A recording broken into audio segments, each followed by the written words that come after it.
So I'm here with Mr. Angelo Genato. I'm going to take a little snippet from the bio from the conference, and he's described as the visionary leader, a strategist, a communicator, a crisis manager, and a health coach. And he's currently the CEO of Romlas Health Group and also co-founder of Life Science, and as well as you do some health coaching for the practice as well, yes, among many other things. Maybe some things classified that I don't know about. I'm not so sure about that. But you've played an integral part in the biothreat.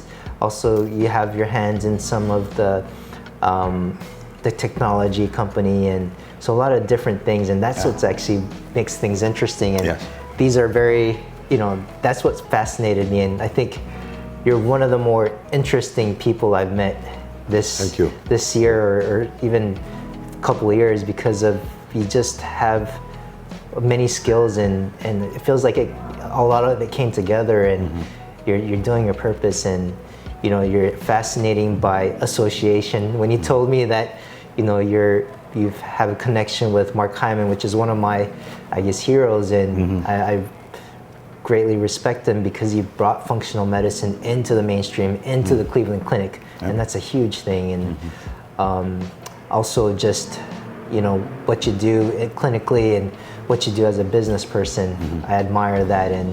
And lastly, you kind of emit this frequency, this energy that's very kind of gravitating and pulling, and so I just felt you were one of the more interesting people I've met in these years. So but these are all kind of titles and things what you do, but I wanted to know who is the real Michael, or AKA Coach Mitch, right? Yeah, sure. And what is your purpose or your ikigai? Thank you for the introduction, and thank you for such kind words. I'm still in the process of really being able to unravel what I'm here for. But what I do know is that when I start to become very intentional, I tend to become a very powerful catalyst.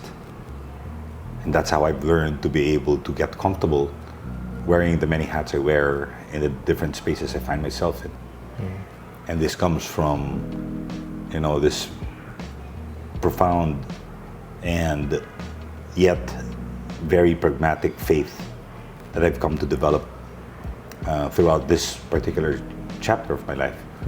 So, it's this very same question that you're asking me that's pushing me towards my purpose. So my purpose is really to find my path. And at a turning point in my life, my prayer was really to be able to not have to ask God for any specific thing, except for Him to make use of me in His plans. And that's how I've surrendered myself. Yeah. And that's why when I come across people like yourself, right, it almost becomes instinctual for me to understand context of who I am makes most sense to you, so that in the way that I encounter you, I get to play the role that I've prayed for, right, and be that kind of witness and catalyst for His mission. And that's where I draw my energy from. That's what's brought me to East Africa. That's what's brought me to all these different areas of the world. I've done some development work in East Timor. Right now I'm doing a whole lot of planning for development work in a post-crisis area in our country, right? And it's all just coming home to that very real, palpable yearning to be able to unravel what's next, and the punchline to all of these things that I'm discovering about myself. And you had a fascinating story of how you got into the health coaching, or really jumped into the medical side of things, and some of it is also a lot of conviction from God, and almost the communication, and that pushed you forward, right? Absolutely. So what was that story? I think once we become more cognizant to understand what's around us, and not be in this, then we start looking for things that are more deliberate and intentional. And so,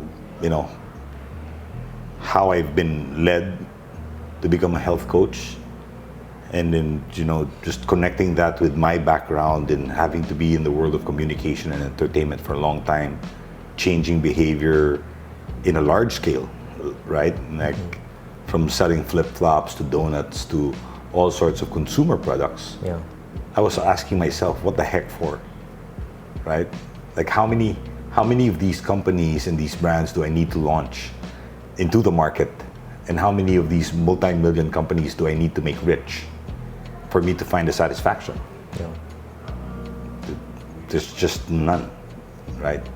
There's this book by Ryan Holiday that speaks about the ego, and that the real antidote to the ego is the idea that he calls the anti-ambulo, which loosely translates to being someone who, paves the way for others, right? And I feel like, when I look back, a lot of the experiences I had to go through was really just prepping me or paving the way for me to get to where I am, because where I am now opens a whole lot of paths for so much people. Yeah. Right? And this is the coaching journey. This is where the coaching journey comes in, because I would not have the kind of mindset that would be not judging. I would not be so curious about other people's plight. I would not be so kind to and patient to understand other people's context if not for my training and coaching. Right? Because in coaching, you're just taught to be this energy and force in the room that makes people feel safe. So you have to strip yourself of whatever issues, whatever burdens you're carrying, and empty yourself for the very person in the room with you. Yeah. Right? And so in looking at this world where I came from, where it used to be television and all the bright lights and all of the big things and whatnot, and then to be able to now be in a space where it's just so quiet and intimate, and you listen to the most personal of things from people and not hold any judgment. Yeah. And not even try to resolve anything, but just to hold that space and give people that room, I think is a very powerful kind of catalyst for my own discovery of self and healing from my very experiences. So with this journey, some people say you are the pioneer of functional medicine in the Philippines, and that's just a powerful title to have in all the Philippines. It's a big responsibility, Yeah. but I have to correct that notion. Yeah. It may seem like I am the pioneer, Yeah. but it's really more, I like to stand in the shoulders of the giants that come before me, right? So there were people that I'd come across. Dr. Oy Balburias, for example, was the very doctor I was speaking to that encouraged me to hurl myself into functional medicine. I've heard of it, but I was sort of navigating how to get there. Yeah. And so I reached out to Dr. Oy, knowing that he was practicing functional medicine, and saying, so how did you do it? Like, what path did you take to get connected to the guys in IFM? And he said, I've enrolled in these courses, and I couldn't even afford it, right? And so that's where, and I'm really blessed to be in an organization where I have directors who are just genuine. So there's nothing pretentious about the intention. There's nothing pretentious about anything that we do in terms of where our directors are at in setting a course in front of us. And they want to give the best to the Filipinos. And they were telling me that if you feel that is the path forward for us in all these years that we were trying to do anti-aging medicine in the Philippines and introduce preventive care and just open up the horizon for global best practices in healthcare, we were picking up bits and pieces from all over the world, and then all of a sudden you find functional medicine as a framework that is just so inclusive and allows for, again, the safe space for exchange of information, for learning, right? And create that therapeutic space, both for practitioner and patient. It's hard not to get infected by it, right? And so it's an honor for me that, I've been put in a space where I am in the leadership of an organization which is pioneering, because they're very intentional. My partners and co-founders and directors are very intentional to say, if we're going to be good at something, that's something we want to be good at. And so that was the tall order, and that's the reason why I was in Chicago visiting family. I took an overnight bus to go to Cleveland to meet with Patrick Hanaway, who was the medical director of Cleveland Clinic back then, the Cleveland Clinic Center for Functional Medicine. Yeah. And that's how all of these started. Sat down with him, and he was so generous with his time. He was so generous with his inputs. He put me in touch with Laurie Hoffman. He put me in touch with all of these people, all of these great stalwarts in functional medicine in the US. And one thing led to another. I shared with them the very visions I had for the Philippines. I was citing how, we're sending nurses all over the world, but healthcare in our country needs all the help it can get, right? So while you're benefiting from getting nurses from the Philippines, Filipinos don't have good quality healthcare because we have shortage. Yeah. And the very way I can augment this is if I could bring home the kind of global best practices which will allow the aging population of practitioners and nurses to come back home, to be back with family, and to give back to the country, and create this reverse migration to make Philippines a great destination for healthcare. Right? So when I shared that with IFM, they were blown away, and they were like, "We'll work with you." And so that's how we, worked very hard from 2016 all the way to 2019 to actually launch the first functional medicine conference in the whole region. Right? So we did an AFM, that's Advancing Functional Medicine, in 2018, and then we went on to do the AFM-CP in 2019, and then COVID hit. Right? And that's what sort of derailed us. Right. And, this conference done by the ASMPH was really, it's like a dream come true for me. And like for an actual medical institution. That's the big thing to get behind this, right? To have a medical school kind of back this, and so I think that's a big move. And just kind of reflecting on how my training was through residency, I felt, now that I know all this information, I felt it was very pharmaceutical heavy. So now I'm learning that my residency offers almost like cooking classes or kind of food medicine classes. And I think back in med school, nutrition hours, maybe 20 hours max on nutrition. Yep. And you just go through it for the sake of going through it, right? Yeah. So I think there has to be, and even through this conference, where we can make change is on the education part, and it has to start with the students and going from there. Sometimes it might be hard to teach old dog tricks and people that are retiring. But if I may say something about that, what I found to be very interesting, especially in the first time we did a conference, I had the same mindset. But there was this one doctor. He's already a senior citizen. He's in his 70s now. So a couple of years back, it's not to say that he's a young doctor, but this very doctor, who's a very accomplished subspecialist, an interventional cardiologist, cardiothoracic surgeon, came up to me and said, I just want to congratulate you and your team, because this is the future of healthcare for all of us. And I'm trying so hard to learn it, because finally we get to help patients heal.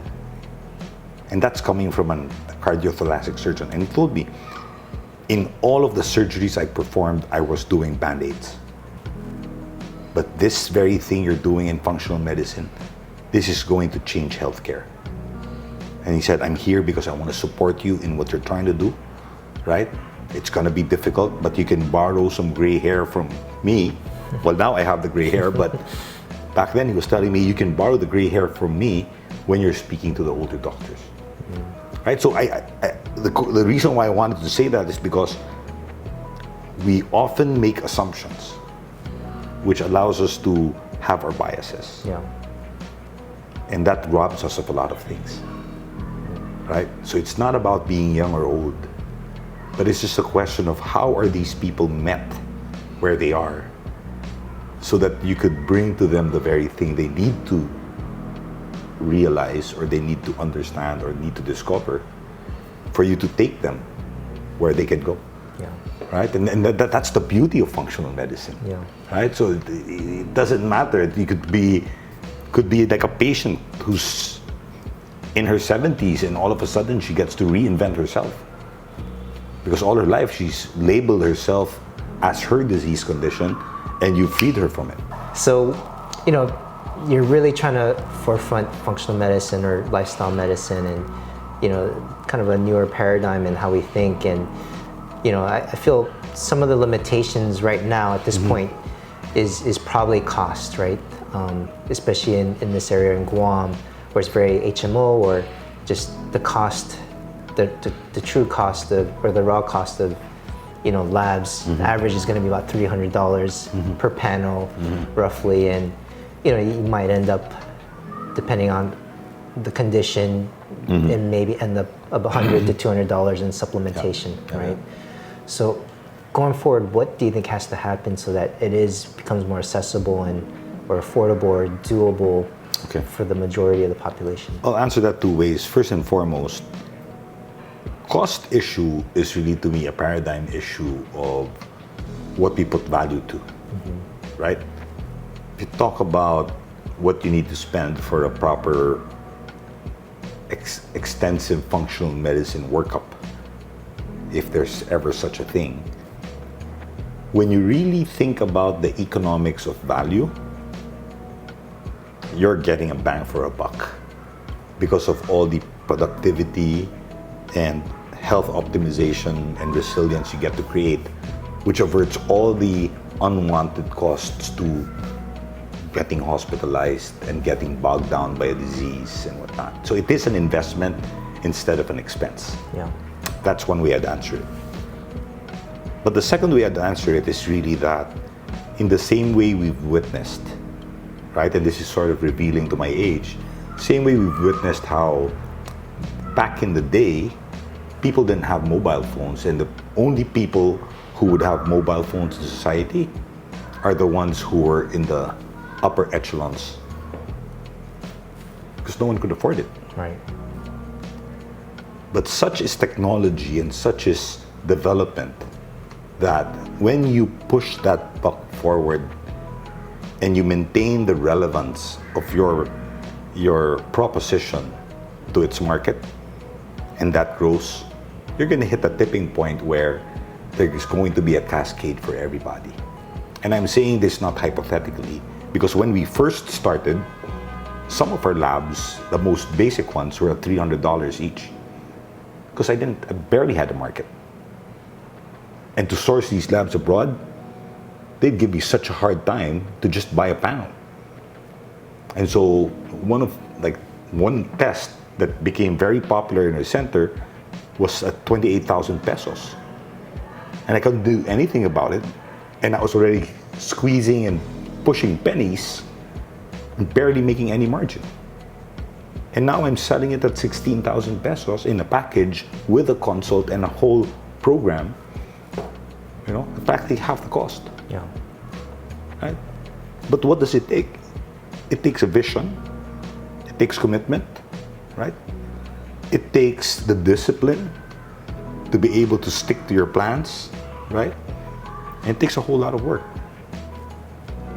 And even if I say maybe 10 years from now, or even 5 years from now, the cost becomes half, I'm still going to get flack from people telling me it's too expensive, because that's the nature of the beast. Yeah. Right?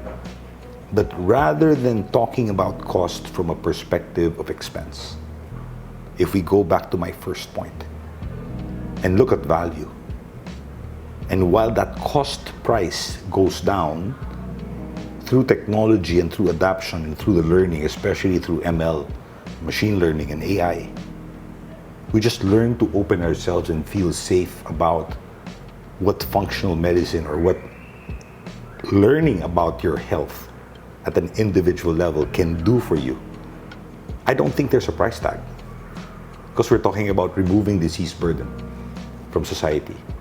In the conference, I was talking about how way back 2019, even before the pandemic, WHO is already screaming, saying there's no economy in the world, no GDP growing fast enough to be able to afford paying for the healthcare of its nation.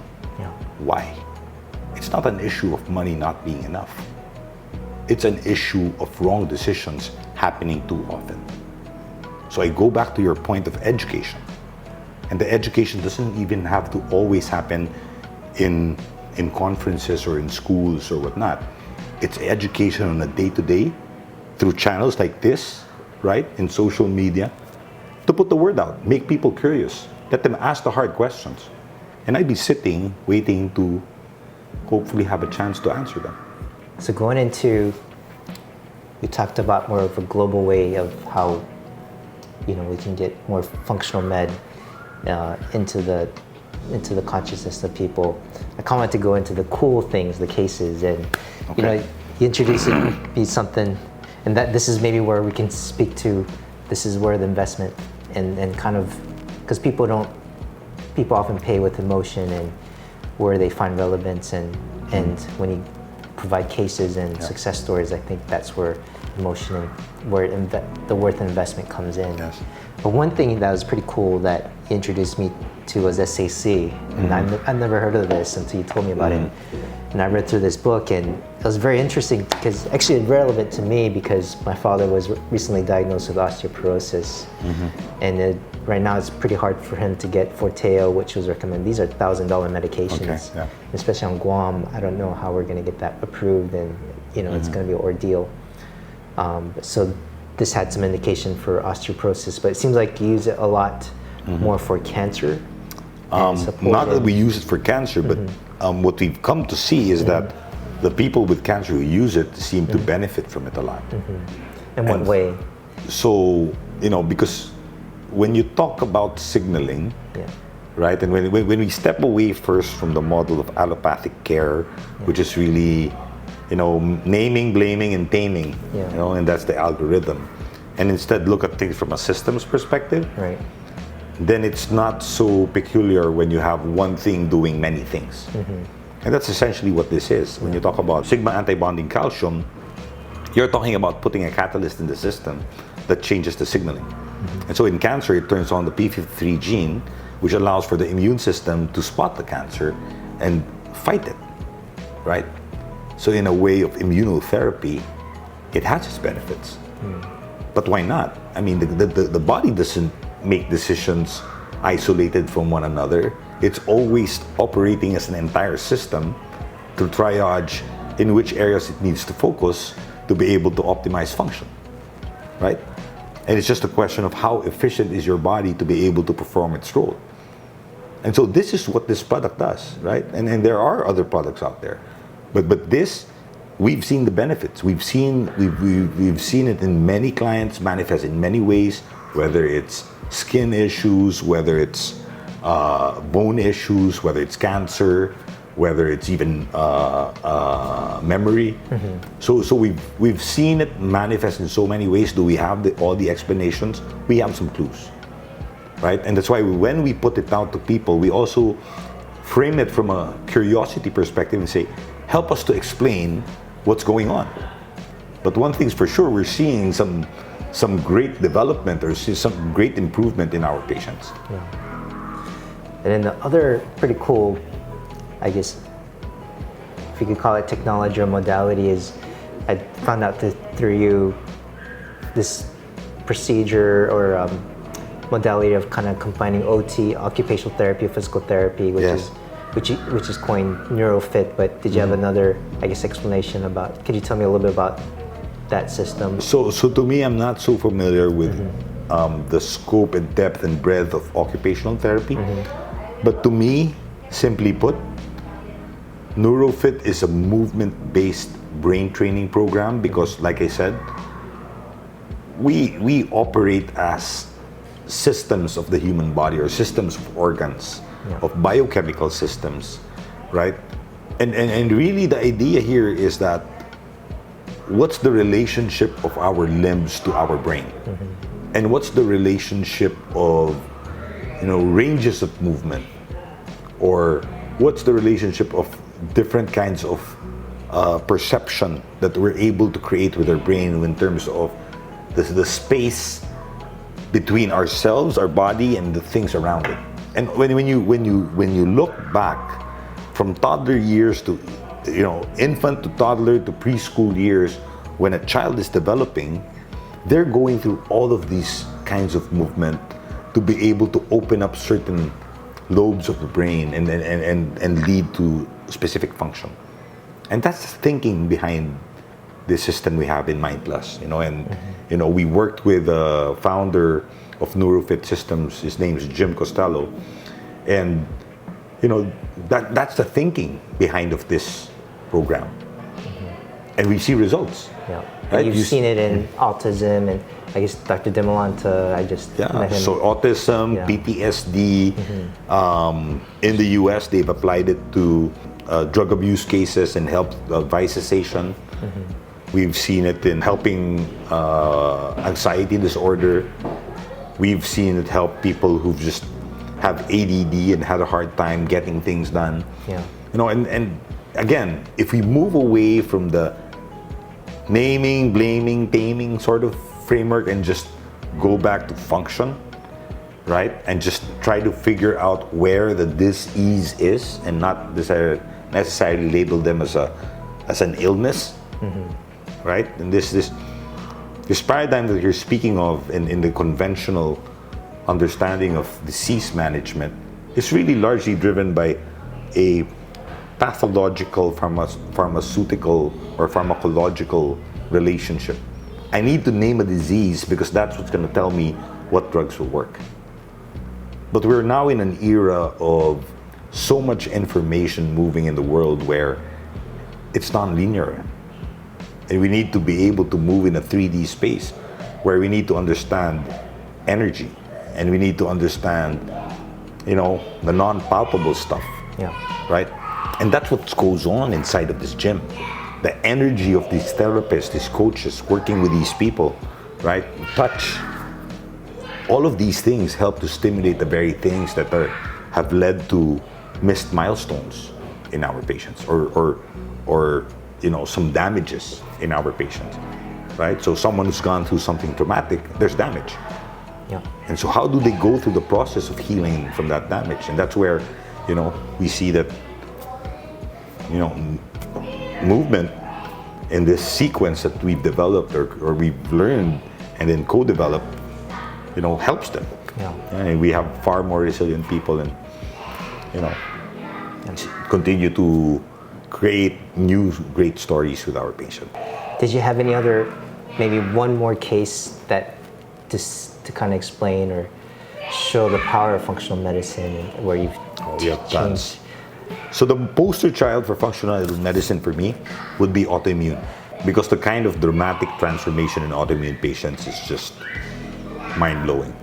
And it's not our case, but do your research, your desktop research on functional medicine, you're going to find Terry Walls and the Walls protocol because of her journey with MS. Right. But our little experience with autoimmune is really in the space of arthritis, right? A 71-year-old lady was wheeled into our clinic in the afternoon. I was there in the lobby, and I stood up, went up to her, received her in the entrance, and I asked her, good afternoon, how can we help you? And she's like, well, my friend in the United States is playing tennis. And so I was like, okay, all right, so how can we help you? Right. And she's like, she's playing tennis, but we were diagnosed at the same time. And I'm like, diagnosed with what? And she said, I have autoimmune disease. I have,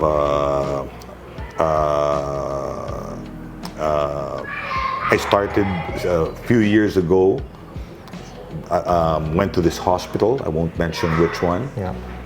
I was seen by 13 doctors, and I'm now on 9 kinds of medication.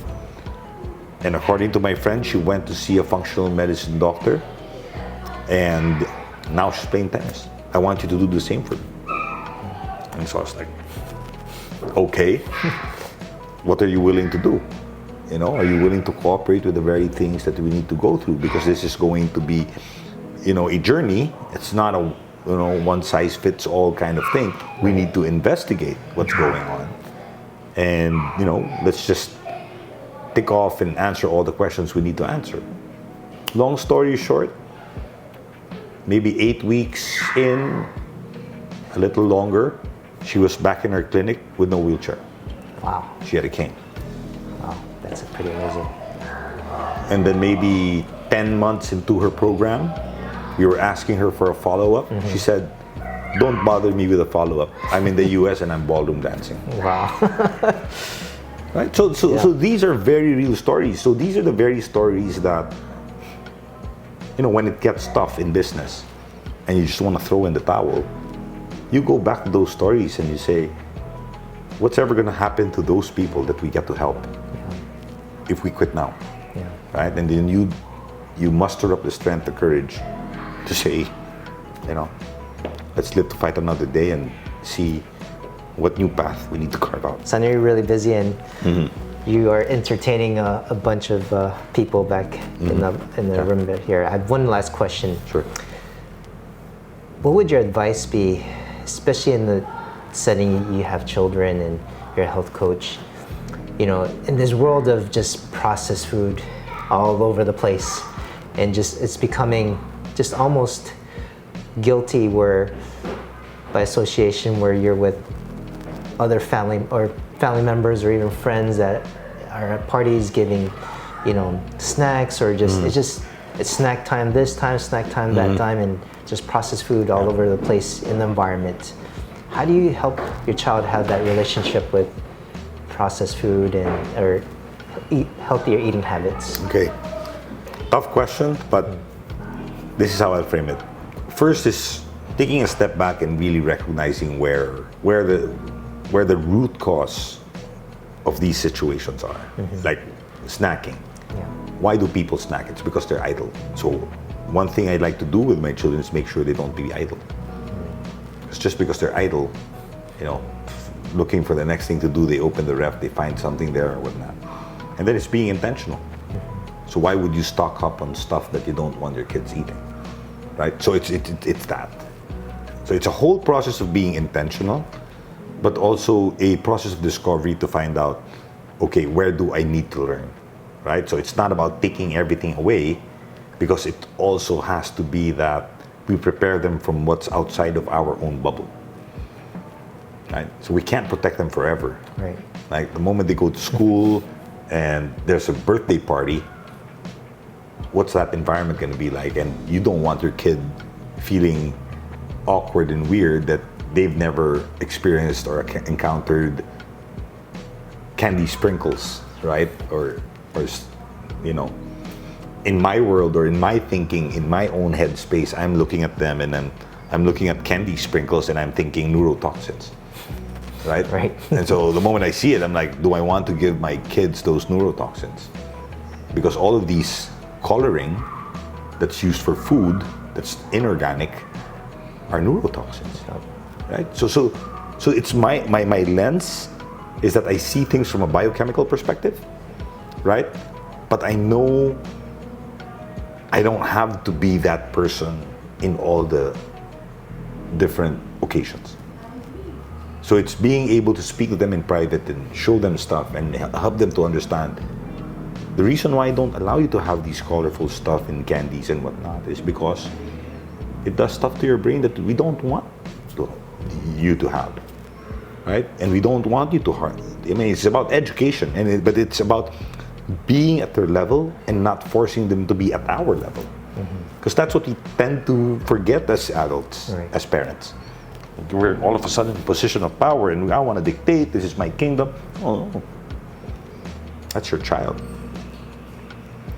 You are in the best position to show them the humility that you come down to their level, speak to them in their language, and meet them where they are.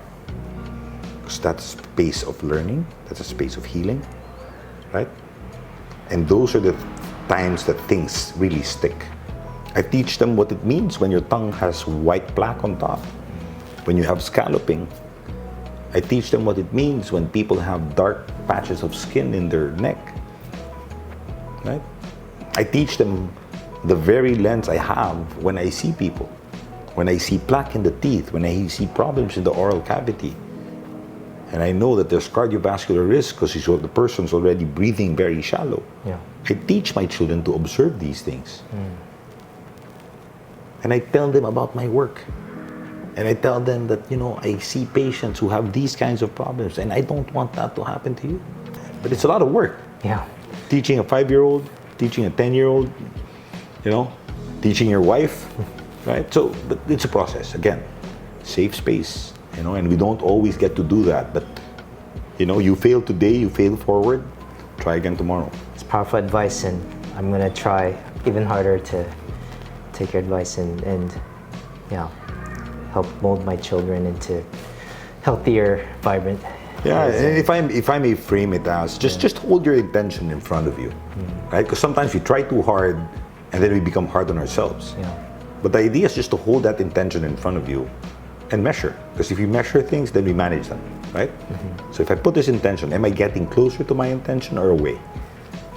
And that's how we basically dance the dance of being dad, right? That's how we dance the dance of being, a more positive source of energy in our environment. Well, thank you for your time. I know you're busy, and it was always great to talk to you, and Thank you. always Thank interesting you. conversation. Thank and I'm you. sure we'll have maybe a part Many 2, more. part 3, and Sure, yes. yes. Yes, absolutely. Thank you so much. Thank you so much.